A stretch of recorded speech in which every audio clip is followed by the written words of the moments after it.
Now move on to the nephrotic syndrome. Nephrotic syndrome का main मसला ये होता है कि पोडोसाइट्स या ग्लोमेरुलर बेसमेंट मेम्ब्रेन की इंजरी होती है, तो परमिबिलिटी टू प्रोटीन्स इंक्रीज हो जाती है। इसमें हैवी प्रोटीन यूरिया होता है 35 मिलीग्राम पर डे से ज़्यादा, और क्योंकि प्रोटीन्स लूज़ हो रहे होते हैं तो एल्ब्यूमिन भी लूज़ करते हैं। फ्रॉथी यूरिन हमेशा तब होती है जब आपके पास फैट आता है यूरिन में, तो बबली फ्रॉथी यूरिन होती है। This is associate with hyper coagulable state. क्यों? क्योंकि एंटी थ्रोम्बिन 3 का लॉस हो रहा होता है यूरिन में, and this increases the risk of infection also because loss of IgGs in the urine is happening and soft tissue oedema, soft tissue is compromised by oedema. ठीक है, तो आपके पास रिस्क ऑफ इन्फेक्शन बढ़ रहे हैं। क्यों? क्योंकि आईजीजी आप यूरिन में लॉस कर रहे हो, एंटी थ्रोम्बिन 3 आप यूरिन में लॉस कर रहे हो, तो उसकी वजह से हाइपर कोएगुलेबिलिटी भी हो जाती है। अभी आपको कौन कौन सी डिजीज़ में नज़र आती है? This may be primary example direct podocyte damage है, या कोई सेकेंडरी पोडोसाइट डैमेज है किसी और सिस्टमिक प्रोसेस से, तो हमें ये फोकल सेगमेंटल स्क्लेरोसिस में नज़र आता है। मिनिमल चेंज डिजीज़ होता है बच्चों में, मेम्ब्रेनस नेफ्रोपैथी हो सकती है, माइलोइडोसिस होती है, डायबिटिक ग्लोमेरुलर नेफ्रोपैथी होती है। तो हम ये एक करके ना इनकी डिजीज़ देखते हैं जिसमें हमें नेफ्रोटिक सिंड्रोम मिलता है। तो नेफ्रोटिक बेसिकली ओ से आप याद रख सकते हैं, मैसिव प्रोटीनीरिया। मेरे सबसे पहले हम देखेंगे मिनिमल चेंज डिजीज़। ठीक है, minimal change disease is also known as lipoid nephrosis. It's also known as lipoid nephrosis. Lipoid nephrosis का मतलब होता है basically it's the most common cause of nephrotic syndrome in children, और इसका मतलब ये होता है the kidney looks normal on light microscopy but leaks because podocytes are injured. ठीक है, most common cause of nephrotic syndromes आता है कि प्राइमरी होता है। कोर प्रॉब्लम इसमें ये होती है पोडोसाइट इंजरी होती है, तो चार्ज बैरियर लूज हो जाता है, उसकी वजह से प्रोटीन्स बाहर लीक हो रहे होते हैं। कोई इम्यून कॉम्प्लेक्सेस नहीं होते, कोई इन्फ्लेमेशन नहीं होती, बस फंक्शनल डैमेज होता है। ठीक है, प्राइमरीली आपको मिनिमल चेंज डिजीज़ जो है ना, इसके 4 आइज़ होते हैं। इसके 4 आइज़ क्या होते हैं? ये इन्फेक्शन है, स्पेशली वायरल की वजह से ट्रिगर होता है, इम्यूनाइजेशन की वजह से ट्रिगर हो सकता है, इम्यून स्टिमुलस हो सकती है, या इडियोपैथिक होती है। ओवरऑल आपके टी सेल्स जो है साइटोकिन्स रिलीज़ करते हैं, और साइटोकिन्स पोडोसाइट्स को डैमेज करते हैं, फ्लैटन कर देते हैं। ठीक है, और सेकेंडरी मिनिमल चेंज डिजीज़ वैसे रेयर होता है, बट ये लिम्फोमा की वजह से भी हो सकता है। ठीक है, माइक्रोस्कोप पे हम क्या देखते हैं? माइक्रोस्कोप पे हम लिटरली देखते हैं कि ग्लोमेरुला जो है वो बिल्कुल नॉर्मल दिखते हैं, लेकिन कोई थिकनिंग, कोई हाइपरसेलुलैरिटी नहीं होती, बस लिपिड ड्रॉपलेट्स कभी कभी नज़र आते हैं प्रॉक्सिमल कॉन्वोल्यूटेड ट्यूब्यूल में आपको, और इसमें आपको कोई भी ऐसी चीज़ नज़र नहीं आती जो कि बहुत ख़ास हो। ठीक है, तो लाइट माइक्रोस्कोप में बिल्कुल नॉर्मल होते हैं, इम्यूनोफ्लोरेसेंस नेगेटिव होती है, बस आपको इफेसमेंट ऑफ पोडोसाइट्स नज़र आती है, और इसके अलावा कुछ भी नहीं होती। ठीक है, तो the only thing you can see is that foot processes are flattened and fused, and the albumin is basically leaking. It's a very similarly straightforward disease. ठीक है, बच्चों में होता है, आजकल लिम्फोमा में भी होता है। फिर हम चलते हैं हम अगली चीज़ पे चलते हैं, focal segmental glomerulosclerosis. Focal segmental glomerulosclerosis is the most common cause of nephrotic syndrome in African American and Hispanics. It can be primary idiopathic or secondary due to some condition like HIV disease, infection, sickle cell disease, heroin abuse, massive obesity, interferon treatment and congenital malformations. इसमें होता क्या है? Basically podocytes जो होते हैं उनकी food process अफेसमेंट हो जाती है, और ये नेफ्रोटिक क्यों है?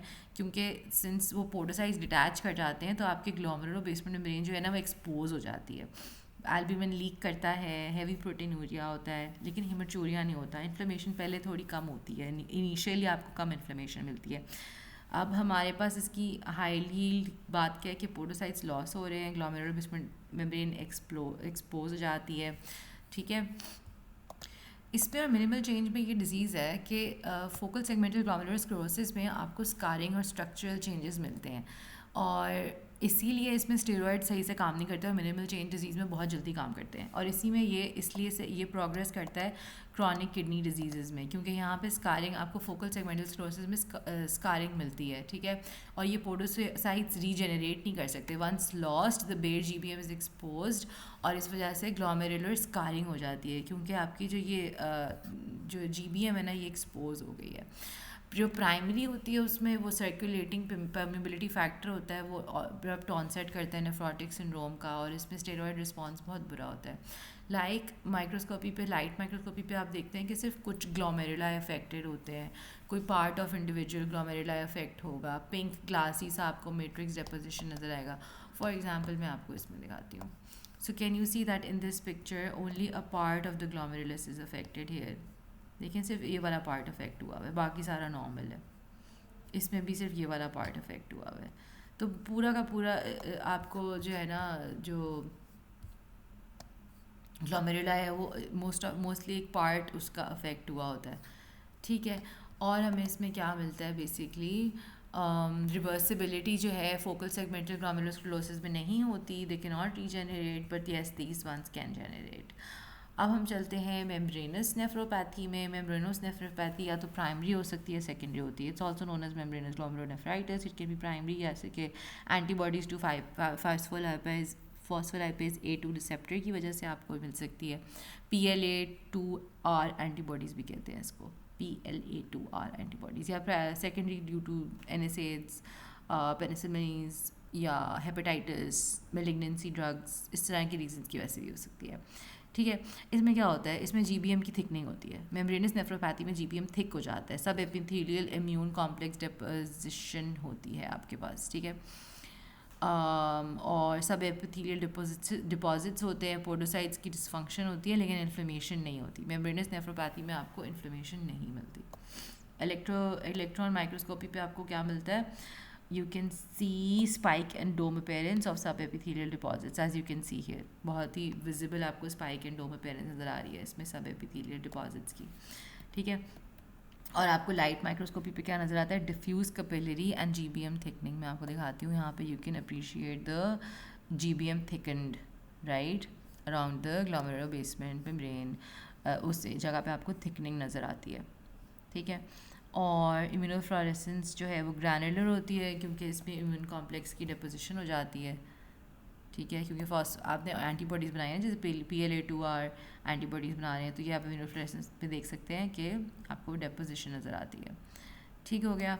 अच्छा जी, अब हम आगे चलते हैं अमाइलोइडोसिस। अमाइलोइडोसिस में हमें क्या नज़र आता है, अमाइलोइडोसिस इज़ बेसिकली ये एक सेकेंडरी डिजीज़ है बस। Kidney is the most commonly involve organ. Systemic amyloidosis में associate with chronic conditions that predispose to amyloid deposition, जैसे कि AL अमाइलॉइड या AA अमाइलॉइड। तो आपका GBM और सैंजियन जो है ना, वो अमाइलॉइड फिब्रिल से बिल्कुल इन्फिल्ट्रेट हो जाता है, ठीक है। और कॉन्गो रेड स्टेन इसमें देखते हैं, कॉन्गो रेड स्टेन पॉजिटिव होता है, तो आपको समझ आ जाती है कि I am dealing with amyloidosis. ये आपका कॉन्गो रेड स्टेन पॉजिटिव है, ठीक है। यहाँ पे भी आप देख सकते हैं, यहाँ पे भी आप देख सकते हैं कि अमाइलॉइड इसके अंदर फुल डिपॉजिट हुआ है, उसकी इन्फिल्ट्रेशन हुई हुई है, ठीक है। अब हमें दो चीज़ें मिलती हैं। मल्टीपल माइलोमा में हमें AL अमाइलॉइड मिलता है, और एग्जाम क्वेश्चन भी है। मल्टीपल अमाइलोमा में आपको AL अमाइलॉइड मिलेगा, और क्रॉनिक इन्फ्लेमेटरी डिजीज़ में AA अमाइलॉइड मिलेगा, ठीक है। अमाइलॉइड ग्लोमेरुलस को फिल कर देता है, फिल्टर्स प्रोटीन बैडली, ठीक है। कॉन्गो रेड स्टेन पे एप्पल ग्रीन बाइफिंजेंस मिलती है आपको। ये एप्पल ग्रीन बाइफिंजेंस मैंने आपको दिखाई थी, ये है वो एप्पल ग्रीन बाइफिंजेंस, ठीक है। तो आगे चलते हैं, ये चीज़ समझ आ गई हमें। अब हम चलते हैं डायबिटिक ग्लोमेरुलोनेफ्रोपैथी में। डायबिटिक ग्लोमेरुलोनेफ्रोपैथी एक सेकेंडरी डिजीज़ है, जहाँ पे GBM की थिकनिंग हो जाती है। Most common and stage renal disease in the United states. Hyperglycaemia की वजह से आपके पास टिश्यू प्रोटीन्स की ग्लाइकेशन हो जाती है। नॉड्यूलर ग्लोमेरुलोस्क्लेरोसिस मिलता है, और उसको हम किमलस्टीन विल्सन्स नॉड्यूल्स कहते हैं। यहाँ पर हम इन नॉड्यूल्स को अप्रिशिएट कर सकते हैं। यह आपकी डायबिटिक नेफ्रोपैथी है, ठीक है। यहाँ पे देखिए आप, ये नॉड्यूल्स आपको सारे नज़र आ रहे हैं, और GBM की थिकनिंग भी यहाँ पे नज़र आ रही है आपको, ठीक है। ये आपको नॉड्यूल्स मिल जाते हैं डायबिटिक नेफ्रोपैथी में। लाइट माइक्रोस्कोपी पे आप क्या देखते हैं, मीसेंजियल प्रोलिफरेशन एक्सपेंशन देखते हैं, GBM की थिकनिंग, इओसिनोफिल नॉड्यूलर ग्लोमेरुलोस्क्लेरोसिस, जिसको हम किमलस्टीन विल्सन लीजन कहते हैं, या हमेशा में डायबिटीज़ में मिलती हैं। ये कोई एंजाइमेटिक ग्लाइकेशन नहीं होती, नॉन एंजाइमेटिक ग्लाइकेशन होती है, बस GBM को डैमेज कर जाती है, पोडोसाइट का लॉस हो जाता है ओवर टाइम, और फिल्ट्रेशन वैरियल जो है उसकी वजह से वो जो है बिकम्स लीकी टू एल्ब्यूमिन, तो एल्ब्यूमिन इसमें से पास करता है, और माइक्रो एल्ब्यूमिनुरिया मिलता है। It can progress to chronic kidney disease also. Diabetic nephropathy is the most common cause of nephrotic syndrome in adults, ठीक है। नेफ्रोटिक सिंड्रोम में से फेयरली सिंपल था, नेफ्रिटिक में काफ़ी सारी चीज़ें थी। अब बस ये चीज़ आती है नेफ्रोटिक मिक्स डिसऑर्डर। सिर्फ इसमें क्या होता है, इसमें दोनों चीज़ें मिलती हैं आपको, ठीक है। This is severe GBM damage with loss of RBCs into urine and impaired charge barrier, haematuria and proteinuria। तो क्योंकि आरबीसीज यूरिन में जा रहे हैं तो हीमोचूरिया भी मिल रहा है, और क्योंकि इम्पेयर्ड चार्ज बेरियर है तो प्रोटीन भी लूज़ हो रहा है, तो आपको 35 ग्राम मिलीग्राम पर डे से ज़्यादा प्रोटीन मिलता है, तो हम इसको नेफ्रोटिक बोलते हैं। और कंकॉमिटेंट फीचर्स होते हैं नेफ्रोटिक सिंड्रोम के साथ साथ। It can occur with any form of nephrotic syndrome, but is most commonly found in diffuse proliferative membrane glomerulonephritis और मेम्ब्रेनो प्रोलिफरेटिव ग्लोमेरुलोनेफ्राइटिस। तो इन दोनों चीज़ों में आपको सबसे ज़्यादा ये मिक्स्ड डिसऑर्डर मिलता है, ठीक है। अब हम आ जाते हैं किडनी स्टोन्स में। Kidney stones can lead to severe complications such as hydronephrosis, pyelonephritis and acute kidney injury. Obstruction of the stone presents with unilateral flank tenderness, colicky pain radiating to groin and hematuria. You treat and prevent by encouraging fluid intake. अब होता क्या है कि kidney stones is basically nephrolithiasis. इसमें हमारे पास super saturation of urine होती है। Urine की सुपर सैचुरेशन की वजह से आपके पास क्रिस्टल प्रेसिपिटेशन हो जाती है, स्टोन फॉर्मेशन हो जाती है। This leads to obstruction and mucosal injury. क्या क्या चीज़ें मिलती हैं आपको यहाँ पे? कॉलिकी फ्लैंक पेन मिलता है जो कि रेडिएट्स टू द ग्रॉइन। क्यों? क्योंकि इसको कहते हैं हम यूरिटेरल स्पैज़म। तो यहाँ पे आपके पास यूरिटेरल स्पैज़म हो जाता है जिसकी वजह से the pain radiates to the groin. Then we have haematuria, sharp crystal edges मिलते हैं, और ये शार्प क्रिस्टल एजेस यूरेटर में निकलते हुए म्यूकोजा को स्क्रेप करते हैं। This also causes blood, right. Then you get obstruction, hydronephrosis होता है, और उसकी वजह से एक्यूट किडनी इंजरी भी हो जाती है। यूरिनरी स्टेसिस, अगर यूरिन वहाँ पे पड़ी रहे तो बहुत थोड़ा टाइम बाद पायलोनेफ्राइटिस हो जाता है वहाँ पे, ठीक है। First prevention for all stones is कि आप फ्लूइड इनटेक को बहुत ज़्यादा इंकरेज करते हैं। Stone number 1 is calcium oxalate hypocitraturia. Calcium oxalate stones जो है ना, ये रेडियो ओपेक होते हैं, आपको एक्सरे पे नज़र आते हैं। This shape like an envelope या फिर डम्बेल। जो हम जिम में डम्बल्स यूज़ करते हैं ना, आपको या तो ये एनवेलप की तरह नज़र आएंगे या आपको ये डम्बेल की तरह नज़र आएगा। मैं अभी दिखाती हूँ, ठीक है। Calcium stones are most, sorry मेरे पेजेस आगे पीछे हो रहे हैं, let me just stick here. Calcium stones are most common, 80% times आपको कैल्शियम स्टोन्स ही मिलते हैं। Calcium oxalate is the most common, is even more common than calcium phosphate stones. Radio opaque होते हैं और आपको एक्सरे पे नज़र आते हैं, या तो डम्बेल की तरह नज़र आएगा या एनवेलप की तरह नज़र आएगा। So here we can see a calcium oxalate stone, ठीक है। ये देखें, ये एनवेलप टाइप नज़र आ रहा है थोड़ा, और ये डम्बल्स की तरह नज़र आ रहा है। This is a calcium oxalate stone that you can pick up on the X ray. These are also calcium oxalate stones, ठीक है। इथाइलिन ग्लाइकॉल की इंटॉक्सिकेशन की वजह से ये हो सकता है। Can result from ethylene glycol antifreeze injection. Vitamin C abuse की वजह से हो सकता है। और hypocitraturia which is associated with decrease urine pH, malabsorption in Crohn disease. Treats कैसे करते हैं? थायजाइड देते हैं, सिट्रेट देते हैं, लो सोडियम डाइट देते हैं। तो इथाइलिन ग्लाइकॉल जो है वो ये क्यों बनते हैं? इथाइलिन ग्लाइकॉल आपका ऑक्सैलिक एसिड बनाता है, विटामिन सी अब्यूज़ ऑक्जेलेट बनाता है। हाइपोसिट्रिटूरिया आपका सिट्रेट कम करता है, कैल्शियम की इरेशन कम हो जाती है, इसलिए कैल्शियम ऑक्जेलेट सिम्टम्स बनते हैं। तो कभी कभी फ़ैट मैल एब्जॉर्प्शन, क्रॉन्स डिजीज़ में जो है वो फ़ैट क्या करता है, कैल्शियम को बाइंड कर देता है, तो ऑक्जेलेट जो है वो फ्री होता है, वो एब्जॉर्ब करके हाइपर ऑक्जेलूरिया कॉज करता है। तो basically all these crystals look like envelopes and dumbbells. ये रेडियो ओपेक हैं, बहुत कॉमन है। कैल्शियम ऑक्जिलेट कैल्शियम फॉस्फेट से भी ज़्यादा कॉमन है। रेडियो ओपेक होते हैं, वेज शेप्ड प्रिज्म्स इसमें नज़र आते हैं आपको। और ट्रीटमेंट क्या है? लो सोडियम डाइट और थायजाइड्स, ठीक है। थायजाइड्स क्यों देते हैं? थायजाइड्स बेसिकली यूरिनरी कैल्शियम को कम करते हैं, ठीक है। सिट्रेट सप्लीमेंटेशन देते हैं हम, ठीक है। और लो सोडियम डाइट देते हैं। लो सोडियम डाइट से क्या होता है? सोडियम की और कैल्शियम की एक्सक्रीशन ज़्यादा होती है। तो कैल्शियम ऑक्जिलेट स्टोन्स तब होते हैं, even with normal serum calcium भी आपको कैल्शियम ऑक्जिलेट स्टोन्स हो जाते हैं, ठीक है। This is very high yield thing to remember. जो कैल्शियम फॉस्फेट होते हैं वो मैंने बताया था कि वो वेज शेप्ड होते हैं, वो मैं आपको दिखा देती हूँ। वो थोड़े से डिफरेंट होते हैं, वो डम्बेल्स की तरह नहीं दिखते, वो थोड़े वेज शेप्ड होते हैं, इस तरह के क्रिस्टल्स होते हैं आपके, ठीक है। यहाँ पे भी यहाँ नहीं दिखाया हुआ उन्होंने, ये बी जो है वो कुछ और है, वो अमोनियम मैग्नीशियम है। तो कैल्शियम फॉस्फेट क्यों होते हैं? यहाँ पे अल्कलाइन यूरिन होती है, रेडियो ओपेक होते हैं ये। Why they form the high urine pH favours the calcium phosphate precipitation. कैसे ट्रीट करेंगे? लो सोडियम डाइट से, थायजाइड्स से, ठीक है। एग्जाम ट्रिक ये है कि कैल्शियम स्टोन्स जो है ना हमेशा रेडियो ओपेक होते हैं। ऑक्जिलेट और फॉस्फेट दोनों हमेशा रेडियो ओपेक होते हैं, ठीक है। दोनों हमेशा आपको एक्सरे में नज़र आएंगे। अनदर थिंग टू नो इसके जो कैल्शियम स्टोन्स होते हैं ना, ये सबसे कॉमन किडनी स्टोन्स होते हैं. 70 to 80% kidney stones are calcium stones. ठीक है, इवन नॉर्मल यूरिन में भी आपको ये हो सकता है क्या. बट कोर आइडिया ये है कि स्टेन्स जो है, स्टोन्स जो है ना, वो they form when urine become super saturated. ठीक है.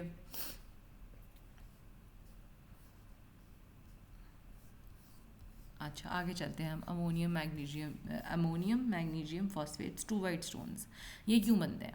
ये बेसिकली आपकी यूरिन इसमें अल्कलाइन होती है, ये रेडियो ओपेक होते हैं, आपको नज़र आ जाते हैं एक्सरे में. They often form stag horn calculi. This is very important to know. ये 3 इन्फेक्शंस होती हैं जो ये कॉज करती हैं. कौन कौन सी?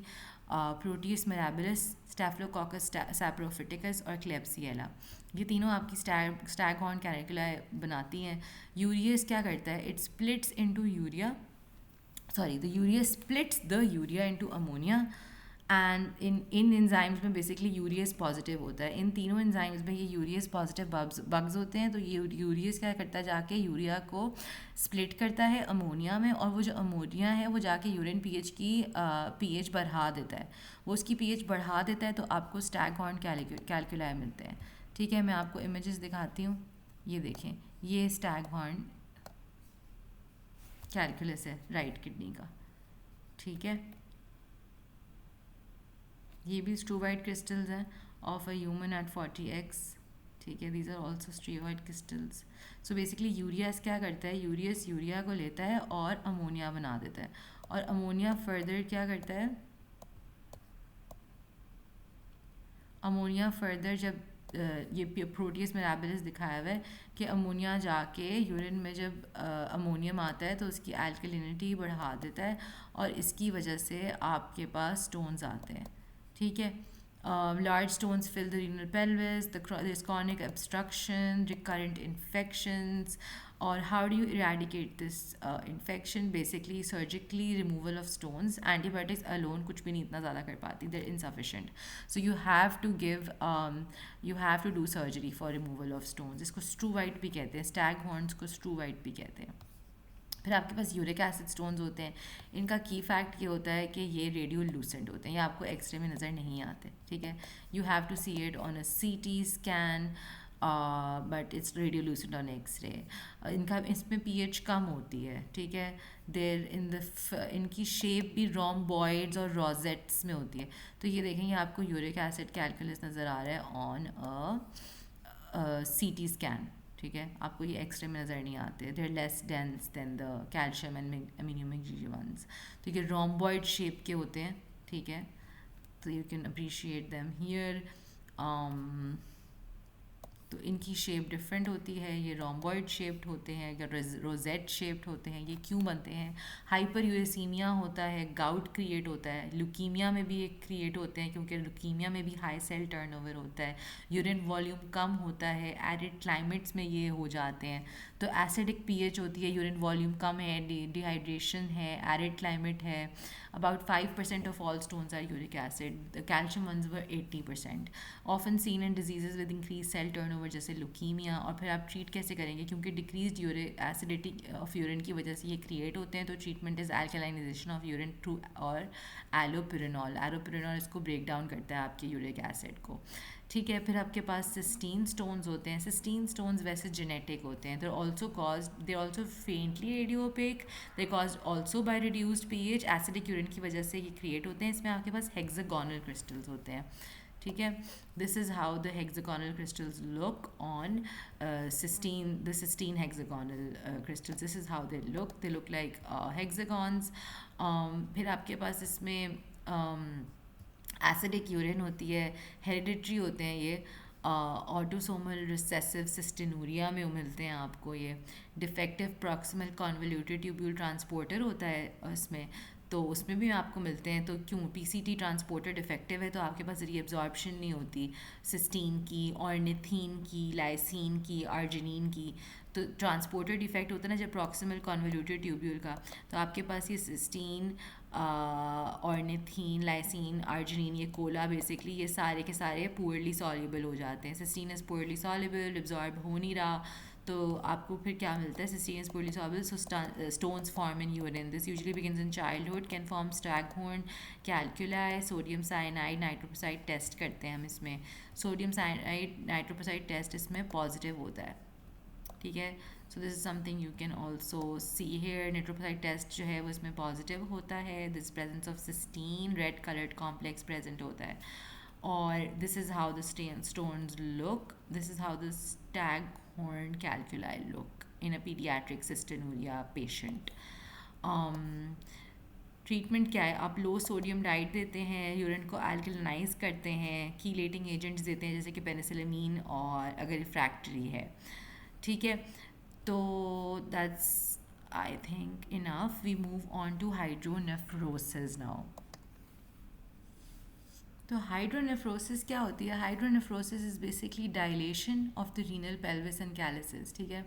As you can see here, ये रीनल पेल्विस की डायलेशन और dilation of the renal pelvis और कैलिसेस की वजह से होती है due to urinary outflow obstruction, ठीक है। आउटफ्लो ऑब्स्ट्रक्शन हो गई क्यों, क्योंकि कोई रीनल स्टोन है, या सिवियर बिनाइन प्रोस्टैटिक हाइपरप्लेजिया है, कोई कंजेनिटल ऑब्स्ट्रक्शन है, सर्वाइकल कैंसर है, कोई इंजरी है यूरेटर की। Other causes include retroperitoneal fibrosis, vesicoureteral reflux, dilation occurs proximal to site of pathology. इसमें बेसिकली होता ये है कि नॉर्मल यूरिनरी फ्लो क्या होता है कि कलेक्टिंग डक्ट में आती है यूरिन, फिर कैलिसिस में जाती है, फिर रीनल पेल्विस में जाती है, वहाँ से यूरेटर में, ब्लैडर में और यूरेथ्रा में, right. So this is how it looks like, collecting duct से यूरिन कैलिसिस में जाती है, रीनल पेल्विस में जाती है, यूरेटर में, ब्लैडर में, यूरेथ्रा में। अब हाइड्रोनेफ्रोसिस में जो आपकी रीनल पेल्विस है ना, ये डायलेट हो जाती है, कैलिसिस डायलेट हो जाते हैं, क्यों, क्योंकि जो ये यूरिन है ये डाउन स्ट्रीम नहीं जा रही किसी ऑब्स्ट्रक्शन की वजह से, तो बैक फ्लो में प्रेशर बढ़ता है और इसकी वजह से dilation occurs upstream to the obstruction, जो भी यूरेटर में आपकी ऑब्स्ट्रक्शन है उससे पीछे आपकी डायलेशन अकर होती है। Why does obstruction cause dilation, क्योंकि obstruction in the ureter will cause increase hydrostatic pressure in the pelvis, and that will lead to a back pressure transmitted to the calyces, and that will lead to compression of renal parenchyma, and ultimately what will this cause, this will cause a decreased GFR, and that will cause renal injury, ठीक है। तो basically renal cortex और medulla compress हो जाते हैं, this leads to ischaemia और renal atrophy.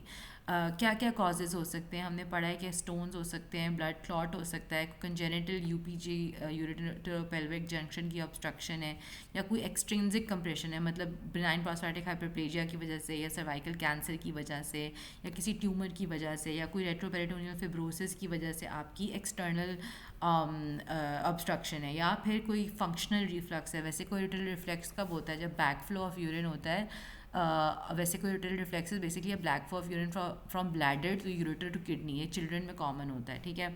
So this can be one reason. अब कभी कभी आपके पास यूनिलैटरल ऑब्स्ट्रक्शन होता है, कभी कभी बायलैटरल ऑब्स्ट्रक्शन होता है। यूनिलैटरल ऑब्स्ट्रक्शन इज जब एक किडनी अफेक्ट होती है, तो सीरम क्रेटिनिन ओवर वैसे नॉर्मल रहता है, क्यों, क्योंकि दूसरी किडनी कॉम्पनसेट करती है। तो a single ureteral stone will cause unilateral flank pain. Bilateral में क्या होता है, बोथ किडनीज आर अफेक्टेड, कोई भी कॉम्पनसेशन नहीं होती, तो सीरम क्रेटिनिन राइज करता है, this leads to post renal acute kidney injury. इसमें एग्जाम्पल आपको सिवियर बिनाइन प्रोस्टैटिक हाइपरप्लेजिया में आपको ये मिल जाता है, बायलैटरल यूरेटरी कंप्रेशन में मिल जाता है।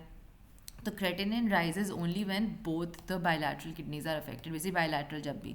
क्लिनिकल प्रेजेंटेशन में आपको क्या मिलेगा, अक्यूट ऑब्स्ट्रक्शन में सिवियर कॉलर की पेन मिलेगा, क्रॉनिक ऑब्स्ट्रक्शन में पेनलेस हो जाता है, ये प्रोग्रेसिव रीनल फेलियर की तरफ जा रहा होता है, ठीक है। यूरिनालिसिस में हिमचूरिया मिलेगा, स्पेशली स्टोन्स में हिमचूरिया मिलेगा, क्योंकि वो स्क्रेप करते हैं म्यूकोजा को जब वो बाहर आ रहे होते हैं क्रिस्टल्स। प्लस और माइनस इन्फेक्शन मिल जाएगी। अल्ट्रासाउंड इज़ फर्स्ट लाइन, क्योंकि आपको उसमें अल्ट्रासाउंड में डायलेशन नज़र आ जाती है। सीटी स्कैन इज़ बेस्ट, क्योंकि वो सारे स्टोन्स को पिक कर लेती है। What is hydronephrosis is prolonged, अगर ये हाइड्रोनेफ्रोसिस प्रोलॉन्ग हो जाए तो क्रॉनिक प्रेशर जो है ना वो रीनल इस्चीमिया कॉज करता है, that causes cortical thinning, tubular atrophy, and then this a permanent loss of nephron function. तो बेसिकली यहाँ पे हम लिख देते हैं इफ़ प्रोलॉन्ग्ड, अगर हमारा हाइड्रोनेफ्रोसिस प्रोलॉन्ग्ड है तो हमारे पास क्या क्या चीज़ें आती हैं आपके पास,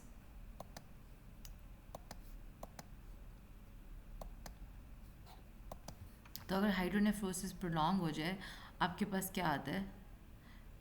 क्रॉनिक प्रेशर होता है, रीनल इस्चीमिया मिलता है, कॉर्टिकल थिकनिंग मिलती है, ट्यूबुलर एट्रोफी मिलती है, permanent loss of nephron function होता है। इसलिए relieving the obstruction is urgent. ठीक है, रिमेंबर कि जब भी आपके पास नॉर्मल क्रिएटिनिन हो, इसका मतलब है सिर्फ एक किडनी अफेक्ट हुई हुई है, और लोकेशन डिटरमिन करती है कि डायलेशन किधर हो रही है। ऑब्स्ट्रक्शन एट यूरेटर की वजह से पेल्विस और कैलिसेस डायलेट होंगे, बिलो द ब्लैडर की वजह से बायलैटरल दोनों आपके पीछे बायलैटरल हाइड्रोनेफ्रोसिस दोनों किडनीज में होगा। क्रॉनिक जो है ना वो पेनफुल नहीं होता, साइलेंट किडनी डैमेज करता है वो बैठ के। ठीक है, अब आपके पास जहाँ पे सबसे बड़ा फ्रेमवर्क जो है ना यूरिनरी इनकॉन्टिनेंस का, उसमें आप 3 चीज़ें अपने आप से पूछते हैं। ये यूरिन कब लीक करता है, क्यों लीक करता है, और इस मैकेनिज्म को फिक्स क्या करता है। सो ask yourself these 3 questions: when does the urine leak, why does it leak, and what fixes this mechanism. Urinary incontinence में यू हैव मिक्स्ड इनकॉन्टिनेंस, जिसमें फीचर्स होते हैं स्ट्रेस और अर्जेंसी के। ठीक है, स्ट्रेस इनकॉन्टिनेंस क्या होती है? स्ट्रेस इनकॉन्टिनेंस में हमारे पास आउटलेट की इनकॉम्पिटेंस है, बाहर नहीं निकल सकती, यूरेथ्रल हाइपर मोबिलिटी है, और इंट्रिंसिक स्फिंक्टर की डेफिशिएंसी, इन दोनों में से कोई एक चीज़ हो सकती है।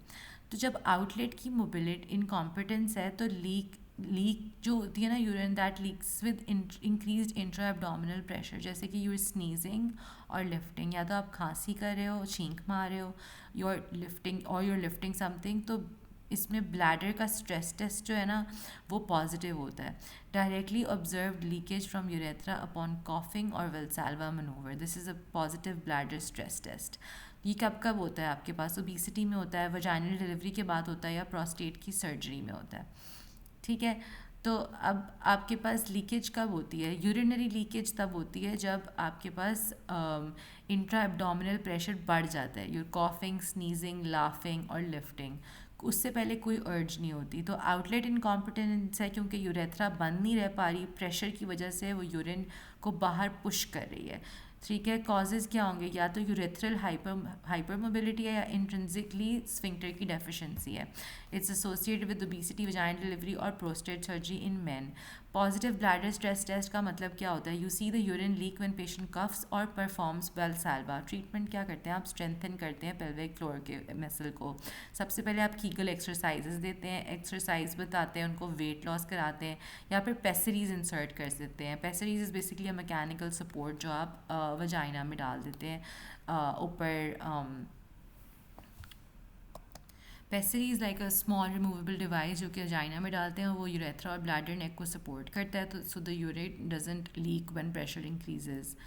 ठीक है, तो it's usually used in ring पेसरीज होती हैं, बेसिकली लिफ्ट और सपोर्ट करती हैं ब्लैडर के रिंग को।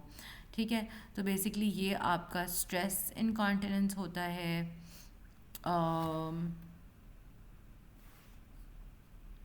फिर दूसरा हमारे पास आ जाता है urgency incontinence. This is due to involuntary contraction of the bladder muscles. ठीक है, अब अर्ज इनकॉन्टिनेंस में हमें क्या मिलता है? Urge incontinence is basically when does the leakage occurs that is either bladder muscle में आपके पास डेट्रूसर मसल की ओवर एक्टिविटी होती है, तो there is a leak with urge to void immediately, there is a sudden intense urge to basically void. The patient cannot reach the toilet in time, right? तो अब आपके पास अर्ज incontinence में या तो डेट्रूसल मसल जो है वो कॉन्ट्रैक्ट कर रहा है before the bladder is full, या तो it's contracting when the bladder is full. ठीक है, नॉर्मल ब्लैडर में आपके पास इट्स नॉर्मली तो वो तब कॉन्ट्रैक्ट करेगा जब ब्लैडर फुल रहेगा, लेकिन ओवर एक्टिव ब्लैडर में वो फुल होने से पहले ही कॉन्ट्रैक्ट कर जाएगा, तो वॉशरूम पहुंचने से पहले ही आपके पास अर्जेंट लीकेज हो जाएगी। ठीक है, the bladder basically contracts even when it shouldn't. ये यूटीआई में होता है, डायबिटीज़ में होता है पॉलीयूरिया की वजह से, या फिर मल्टीपल स्क्लेरोसिस में आपके पास ये न्यूरोजेनिक ब्लैडर की फॉर्म में भी होता है। ट्रीटमेंट ये है कि आप इसमें ब्लैडर ट्रेनिंग कराते हैं। ठीक है, टाइम्ड वाइडिंग कराते हैं, पहले से डालते हैं कि आपने इतने इतने टाइम बाद वॉशरूम जाना है, या फिर आप डिस्ट्रैक्शन कराते हैं, रिलैक्सेशन टेक्निक्स देते हैं।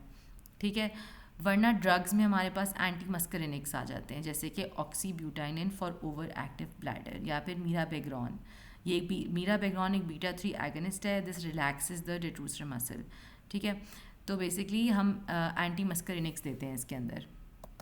अब एंटी मस्करिनिक्स हम इसलिए देते हैं क्योंकि नॉर्मल ब्लैडर कंट्रोल जो है ना वो पैरासिम्पथेटिक सिस्टम के थ्रू आता है. पैरासिम्पथेटिक सिस्टम हमारी S2 to S4 जो पेल्विक नर्व है ना ये आ रही होती है. S2 to S4 pelvic nerve आ रही होती है और इसमें न्यूरो ट्रांसमीटर जो इन्वॉल्व है ना वो एसिटाइल कोलिन होता है. तो एसिटाइल कोलिन का जो रिसेप्टर है ना डेट्रूसर पे, this is a M3 muscarinic receptor. The effect of the M3 muscarinic receptor is basically detrusor contraction. अब पेल्विक नर्व जो है वो एसिटाइल कोलिन के M3 रिसेप्टर और डेट्रूसर की वजह से ब्लैडर को कॉन्ट्रैक्ट करती है और ये यूरिनेशन कराती है. ओवर एक्टिव ब्लैडर में there is too much parasympathetic acting, there is activity, too much parasympathetic overactivity and the acetylcholine is too much acting on the M3 receptor, so the detrusor contracts even before the bladder is full. तो this results in urgency incontinence. तो हम क्या करते हैं, हम इन M3 receptors को यहाँ पे ब्लॉक कर देते हैं. Since V block the acetyl choline, so we block the M3 receptor and we decrease the detrusor contraction and we decrease the urgency and frequency. इसमें हम ऑक्सीब्यूटाइनिन देते हैं. ऑक्सीब्यूटाइनिन सबसे कॉमन इसलिए है because it crosses the blood brain barrier. Tolterodine भी देते हैं, that is more bladder selective. Solifenacin और डैरीफेनासिन भी देते हैं, these are both M3 selective. लेकिन साइड इफ़ेक्ट्स क्या होंगे आपके एंटी मस्करिनिक के? सोचें कि आप मस्करिनिक रिसेप्टर्स को हर जगह ब्लॉक कर रहे हैं तो ड्राई माउथ मिलेगा, constipation, blurred vision, urinary retention, confusion in the elderly. कब कब नहीं देते हम उन लोगों में नहीं देते जिनमें नैरो एंगल ग्लॉकोमा होता है या डिमेंशिया और कॉन्स्टिपेशन के पेशेंट्स में हम इनको नहीं देते ये वाली दवाई. ठीक हो गया. आगे हम चलते हैं ओवरफ्लो इनकॉन्टिनेंस में. अब ओवरफ्लो इनकॉन्टिनेंस में क्या होता है आपके पास, there is constant dribbling and it becomes worse after voiding. ठीक है, there is incomplete emptying of the detrusor under activity और आउटलेट ऑब्स्ट्रक्शन. और आपके पास लीक होता है विद ओवरफिलिंग. और post void there is always a residual on catheterisation और अल्ट्रासाउंड. तो अल्ट्रासाउंड करेंगे आप पोस्ट वाइड तो आपको रेसिडुअल यूरिन मिलेगी. ठीक है, ये आपको ब्लैडर आउटलेट ऑब्स्ट्रक्शन में भी मिलता है, डायबिटीज़ में भी मिलता है. Urethra is narrowed by sometimes then enlarge prostate gland. तो प्रोस्टेट ग्लैंड ज़्यादा बड़ा हो रहा है तो वो यूरेथ्रा वहाँ पे नैरो जाती है, इस वजह से मिलता है.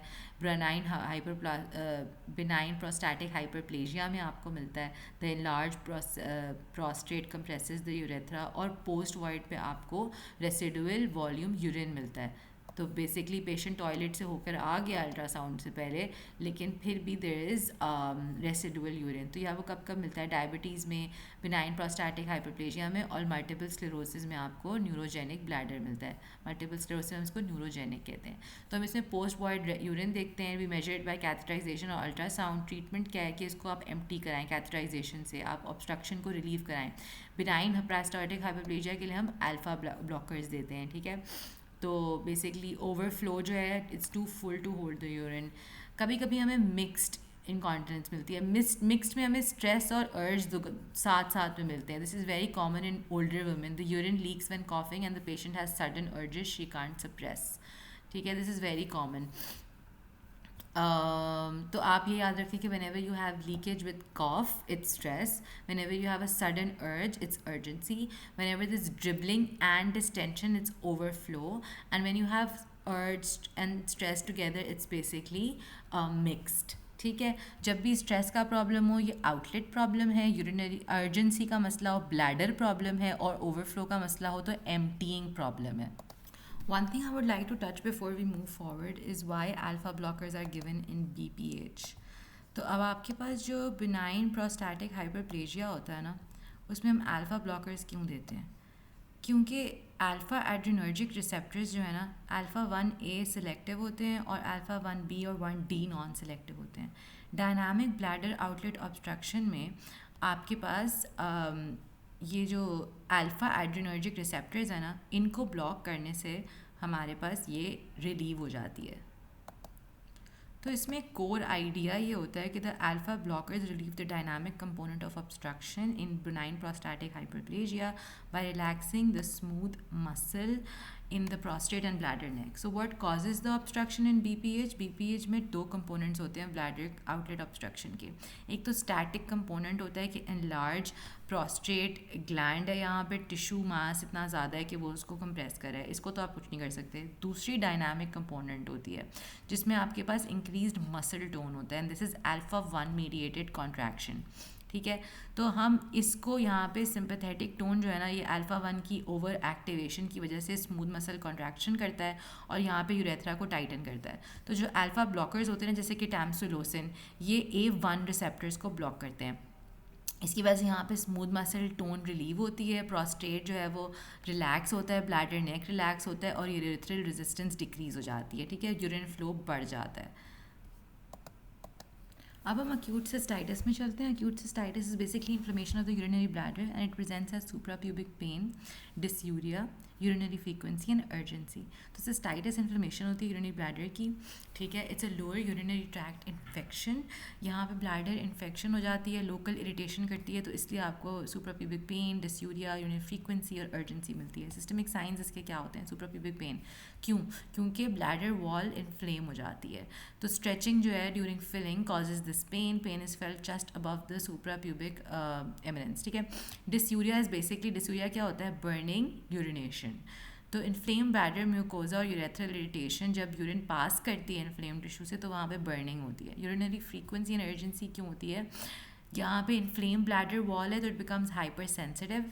Even small urine volume triggers the urge to void quickly.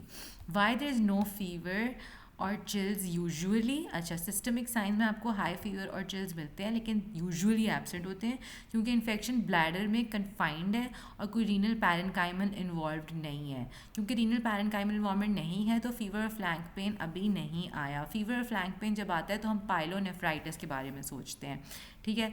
तो हम यहाँ पे पाइलोनेफ्राइटिस पे लिख देते हैं फीवर एंड फ्लैंक पेन,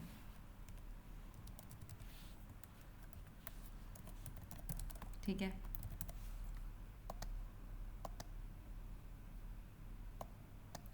अब हम यहाँ पे कंटिन्यू करते हैं। रिस्क फैक्टर्स इसके सारे लॉजिक बेस्ड हैं, जितनी भी हम बातें इसमें करेंगे सारी लॉजिक बेस्ड हैं। रिस्क फैक्टर्स इंक्लूड फीमेल, क्यों? क्योंकि उनकी यूरेथ्रा छोटी होती है, यूरेथ्रल ओपनिंग इतनी एनस के करीब है कि bacterial ascent is very easy. तो फीमेल्स में शॉर्ट यूरेथ्रा है, urethral opening is close to the anus और इसलिए bacterial ascent is very easy. Sexual intercourse, mechanical movement pushes the bacteria into urethra, which is why it's called honeymoon cystitis.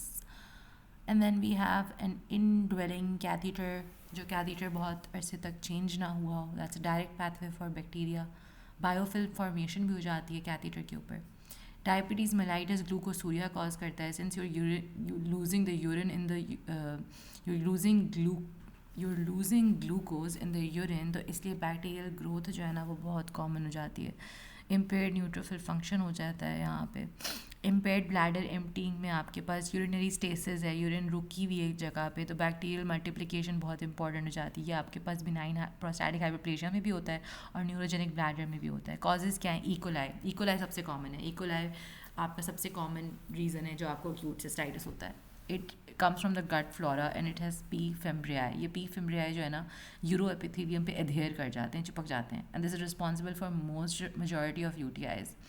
फिर हमारे पास staphylococcus सैप्रोफिटिकस होता है, this is seen in sexually active young women, but E coli फिर भी ज़्यादा common है। They always, this is an exam trap कि when they always mention a sexually active women, do not jump quickly to staph saprophyticus. हमेशा E. coli को पहले rule out करें। फिर क्लेप्सिएला होता है, Klebsiella is a hospital associated infection. ये इसमें कैप्सूल होती है तो इम्यून इन्वेजन इसकी बहुत इंपॉर्टेंट आती है। फिर हमारे पास प्रोटीज मिराबिलिस है, हमने पहले भी पढ़ा था कि प्रोटीज मिराबिलिस में आपके पास यूरियस होता है, तो यूरियस जो है वो क्या करता है? अमोनिया को स्प्लिट करता है और अमोनिया यूरिन में लीक करती है, एंड इस वजह से this raises the urine pH, तो this predisposes to struvite stones. पहले भी हम ये देख चुके हैं। लैब्स में हम यूरिनालिसिस कराते हैं, उसमें हमें ल्यूकोसाइट एस्टरेज पॉजिटिव मिलता है। ल्यूकोसाइट एस्टरेज जब आपको पॉजिटिव मिलता है, आपको पता है WPCs हैं आपके यूरिन में। नाइट्राइट्स जब पॉजिटिव मिलते हैं, this means that there is a gram negative bacteria, right. And sterile, basically gram negative bacteria आपको क्या क्या बताता है? ई. कोलाई हो सकता है, क्लेप्सिएला हो सकता है, सैप्रोफिटिकस जो है वो पॉजिटिव होता है। बाकी सारे ये जो ई. कोलाई, क्लेप्सिएला और प्रोटीज हैं ये सारे ग्राम नेगेटिव हैं। स्टेराइल पायूरिया का मतलब होता है कि आपकी यूरिन में WBCs जो है वो प्रेजेंट है, यूरिन कल्चर जो है वो नेगेटिव है। ठीक है. Think whenever you have a urine culture negative, you should think about Chlamydia trachomatis and Neisseria gonorrhea. ये दोनों Chlamydia trachomatis और Neisseria gonorrhea जो है, they could suggest urethritis. Antibiotics आप कौन से देती हैं? एंटीबायोटिक्स आप देते हैं इसमें ट्राइमेथोप्रिम, सल्फामिथॉक्साजोल और न्यूट्रोफेरेंटोइन. ठीक है. Why these work? Because they have high urinary concentration and they target the gram negative uropathogens. ठीक हो गया. They avoid any unnecessary broad spectrum antibiotics to prevent resistance. अब हम देखते हैं acute pyelonephritis. Acute pyelonephritis basically is an acute suppurative inflammation of the renal interstitium and the tubules. क्योंकि ये acute है, एकदम से हुई है, suppurative है, तो आपके पास इन्फिल्ट्रेट आ जाता है न्यूट्रोफिल्स का. इन्फ्लेमेशन है तो फिर रीनल इन्फ्लेमेशन है तो रीनल इन्फ्लेमेटरी सेल्स भी होंगे और रीनल इंटस्टिशियम और ट्यूब्यूल्स को अफेक्ट करता है. ठीक है. हम यहाँ पे अक्यूट पायलोनेफ्राइटिस में देख लेते हैं. ये हमें यहाँ पे सारे न्यूट्रोफिल्स नज़र आ रहे हैं इसके अंदर.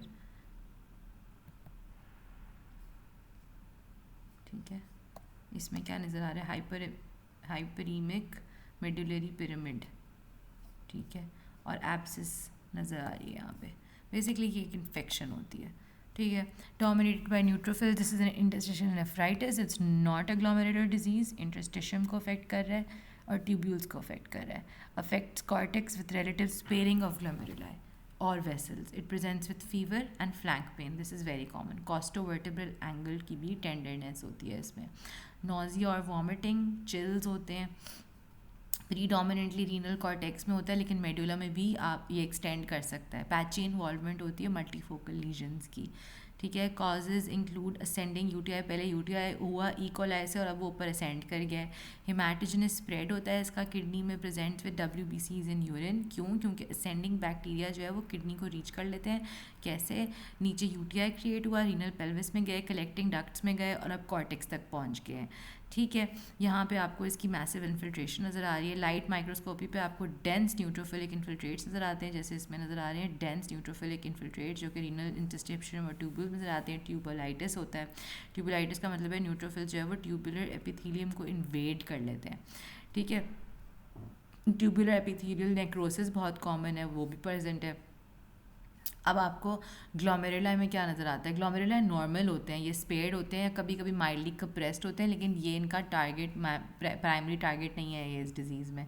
रिस्क फैक्टर्स क्या हैं आपके एक्यूट पायलोनेफ्राइटिस के? इनड्वेलिंग यूरिनरी कैथेटर रह गया, कोई यूरिनरी ट्रैक्ट ऑब्स्ट्रक्शन है, वैसे कोई यूरिटरल रिफ्लेक्स है, यूरिन उल्टी डायरेक्शन में जा रही है बेसिकली इसमें, और डायबिटीज़ मेलाइटिस या प्रेगनेंसी. ठीक है.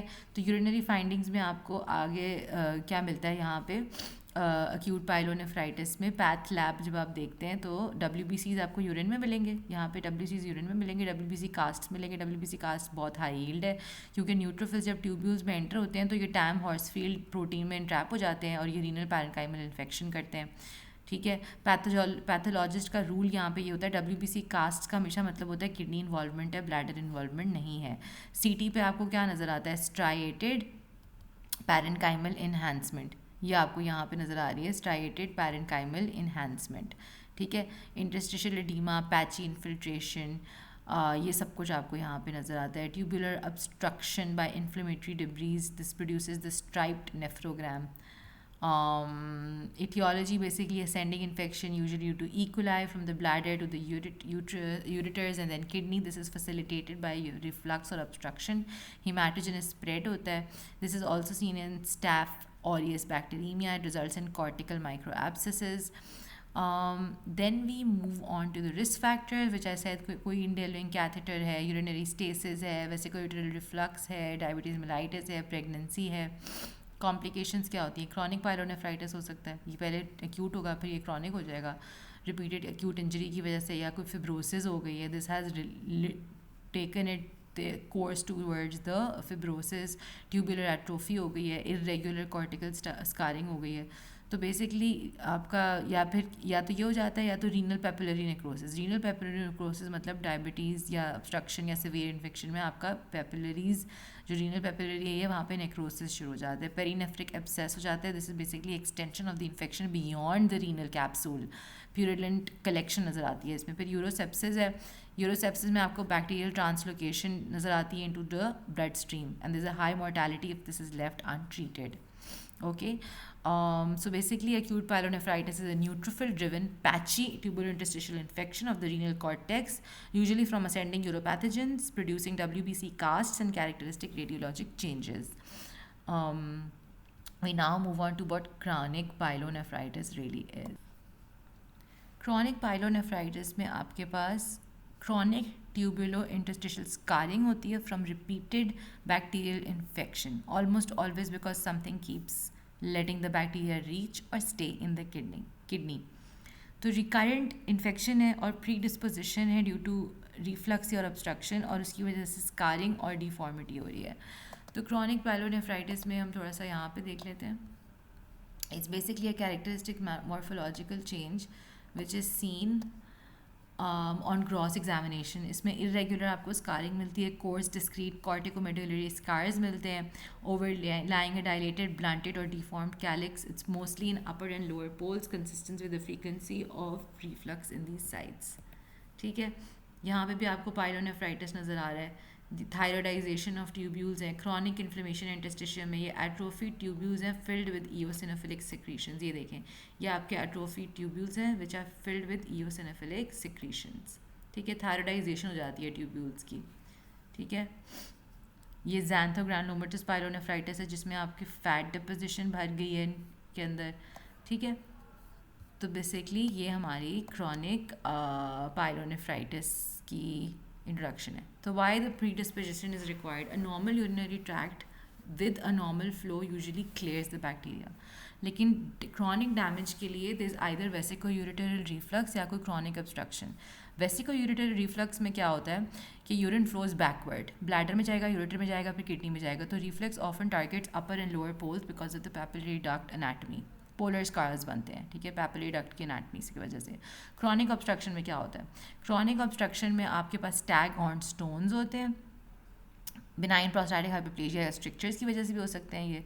ठीक है, यूरिनरी स्टैसिस होता है, एक जगह पे यूरिन रुक जाती है बहुत देर तक, और हाई प्रेशर होता है, उसकी वजह से इन्फेक्टेड यूरिन जो है वो पेल्विस और कैलिस में बैठी रहती है और रिपीटेड रिकरेंट इन्फेक्शन होता है, उसकी वजह से स्टीमिया होता है, स्टीमिक डैमेज होता है। ठीक है, फिर हमारे पास ग्रॉस पैथ पे आपको कोर्स बिग इरेगुलर स्कार्स नज़र आते हैं, asymmetric patchy one region pole worse than the other. Corticomedullary scarring जो है वो कॉर्टेक्स को पुल डाउन करती है, मेडुला की तरफ उसको एक इनवर्ड एक्सटेंड कराती है, ब्लंटेड कैलिक्सेस होते हैं। ठीक है, माइक्रोस्कोपिकली आपको इंटरस्टिशियल फिब्रोसिस नजर आएगा, chronic inflammatory infiltrate, tubular atrophy और डायलेशन।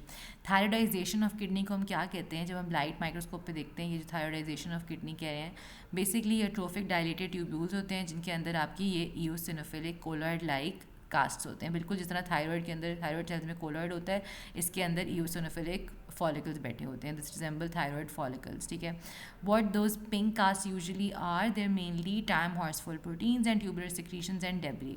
एक और चीज़ होती है हमारे पास xanthogranulomatosis pyelonephritis। ये क्या होता है? These are basically a destructive granulomatous form of chronic pyelonephritis जहाँ पे the kidney is basically replaced by necrosis and pus and foamy lipid laden macrophages and granulomatous inflammation। ठीक है, वाइट लुक्स लाइक ऑरेंज और yellow tumour nodules, क्योंकि foamy macrophages they हैं stuffed with lipid gross yellow orange nodules हैं, they can mimic renal cell carcinoma. Typically they're set in long standing obstruction जैसे कि stag horn calculus and chronic infection, usually Proteus mirabilis से बहुत associated होता है। Also can be associated with E coli but more associated with Proteus, क्योंकि Proteus is classically linked because of the urease. Urease जो है वो alkaline urine cause करता है विच कॉजेज टू वाइट stone, stag horn calculus and obstruction which causes chronic suppuration. तो आपको इसमें शीट्स ऑफ फोमी हिस्टियोसाइट्स मिलते हैं, ज़ैंथोमा सेल्स होते हैं बेसिकली। मैंने आपको पहले भी इसमें दिखाए थे, मैं आपको दोबारा दिखा देती हूँ।